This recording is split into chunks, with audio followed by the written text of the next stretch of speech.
उना व वारणा धरण पाणलोट क्षेत्रात सुरू असलेला पाऊस आणि धरणातून होणाऱ्या विसर्गामुळे नदीपात्रात पाण्याची पातळी वाढत चालली आहे। कृष्णा नदीच्या आयर्विन पुलाजवळील पाण्याची पातळी 34 फूट झाल्याने शहरातील Suryavanshi plot, Arwade plot, Inamdar plot यासह उपनगरात पाणी शिरले। पूरपट्ट्यातील 200 नागरिकांचं स्थलांतर करण्यात आले, तर सांगली आणि मिरज शहरातील अमरधाम स्मशानभूमी पाण्याखाली गेली असून कर्नाळ रोडला पाणी टेकले। शहरातील पाणी पातळीत आणखी वाढ होण्याची शक्यता आहे। कृष्णा व वारणा नद्यांच्या पाणी पात्रात झपाट्याने वाढ होत चालली आहे। वारणा नदी पात्राबाहेर गेले तर कृष्णा नदीच्या पाणी पातळीत देखील वाढ होते।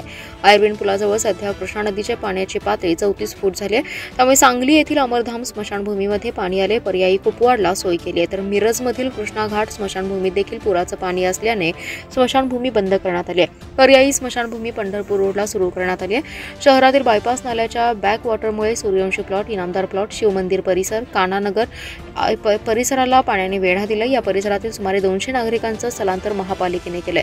महापालिकेने निवारा केंद्रे केली आहे, त्यामध्ये नागरिकांचं स्थलांतर केले, तर काही कुटुंबे पै पाहुण्यांकडे स्थलांतर झाले आहेत। दरम्यान धरणातून विसर्ग आणि पाणी पातळीत वाढ होत असल्याने कृष्णा नदीची पाणी पातळी आणखी 4 ते 5 फुटांनी वाढण्याची शक्यता आहे। कर्नाळ रोडवर पाणी येणार असल्याने रस्ता बंद होण्याची शक्यता आहे। तसेच महापालिका प्रशासनाने दत्तनगर, मगरमच्छ कॉलनी 1, 2, 3, 4 व 5 गल्ल्यांमध्ये स्थलांतर होण्याच्या सूचना दिल्या आहेत।